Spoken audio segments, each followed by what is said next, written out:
NEET தேர்வில் 0- மதிப்பெண் எடுத்த 27 பேர் முதுநிலை மருத்துவ படிப்பில் சேர்ந்துள்ளதாக அதிர்ச்சி தகவல்கள் வெளியாகியுள்ளது.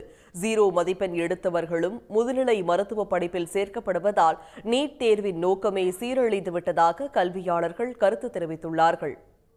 நாடு முழுவதும் அரசு மற்றும் தனியார் மருத்துவக் கல்லூரிகள், நிகர்நிலை பல்கலைக்கழகங்கள், ஒன்றிய அரசின் கல்வி நிறுவனங்களில் மருத்துவ பட்ட மேற்படிப்புக்கான MD, MS உள்ளிட்ட முதுநிலை மருத்துவ படிப்புக்கான இடங்கள் நீட் தேர்வில் தகுதி பெறுபவர்களை கொண்டு நிரப்பப்பட்டு வருகிறது. இந்நிலையில் நீட் தேர்வில் 0- மதிப்பெண் எடுத்த 27 பேர் முதுநிலை மருத்துவ படிப்பில் சேர்ந்துள்ளனர். இதில் நீட் தேர்வில் 0க்கு கீழ் -40, -25 உள்ளிட்ட மதிப்பெண் பெற்ற 13 பேருக்கும் முதுநிலை மருத்துவ படிப்பில் இடம் கிடைத்துள்ளது.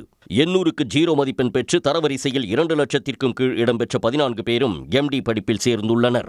நீட் தேர்வில் அனைத்து கேள்விகளுக்கும் தவறான பதில் அளித்தவர்களுக்கும் MD படிப்பில் இடம் கிடைத்துள்ளது. 0 மதிப்பெண் எடுத்தவர்களும் MD படிப்பில் சேர்க்கப்படுவதால் நீட் தேர்வின் நோக்கமே சீரழிந்து விட்டதாக கல்வியாளர்கள் குற்றம் சாட்டியுள்ளனர். அதிக மதிப்பெண்ணுடன் ரேங்க் எடுத்த மாணவர்களையும் 0 மதிப்பெண் எடுத்தவர்களையும் ஒரே வகுப்பில் சேர்ப்பது நியாயமா என்றும், 0 மதிப்பெண் பெற்றவர்களும் முதுநிலை படிப்பில் சேரும் நிலை என்பது மருத்துவ கல்வித்தரம் மீதான கவலைகளை ஏற்படுத்துகிறது என்றும் கல்வியாளர்கள் கூறியுள்ளனர். முன்னதாக நீட் தேர்வில் 50% கட் ஆஃப் மதிப்பெண் பெற்றால் மட்டுமே முதுநிலை மருத்துவ படிப்பில் இடம் கிடைக்கும் என்ற நடைமுறை இருந்து வந்த நிலையில் நீட் முதுநிலை மாணவர் சேர்க்கைக்கு தகுதி வரம்பை உருவாக்க உச்சநீதிமன்றம் அறிவுறுத்தியிருந்தது. அதன்படி 50% கட் ஆஃப் மதிப்பெண் பெற்றால் மட்டுமே நீட் முதுநிலை சேர்க்கையில் சேர முடியும் என வரம்பு இருந்தது.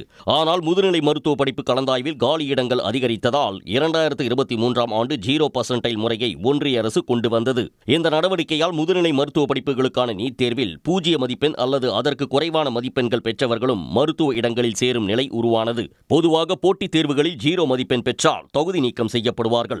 ஆனால் முதுநிலை மருத்துவ படிப்பில் 0 மதிப்பெண் பெற்றவர்கள் தகுதியானவர்களாக அறிவிக்கப்பட்டது மருத்துவ கல்வித்தரம் மீதான கவலைகளை ஏற்படுத்துவதாக அமைந்துள்ளது. உடனுக்குடன் செய்திகளை தெரிந்து கொள்ள சன் நியூஸ் பெல் ஐகானை கிளிக் பண்ணுங்க.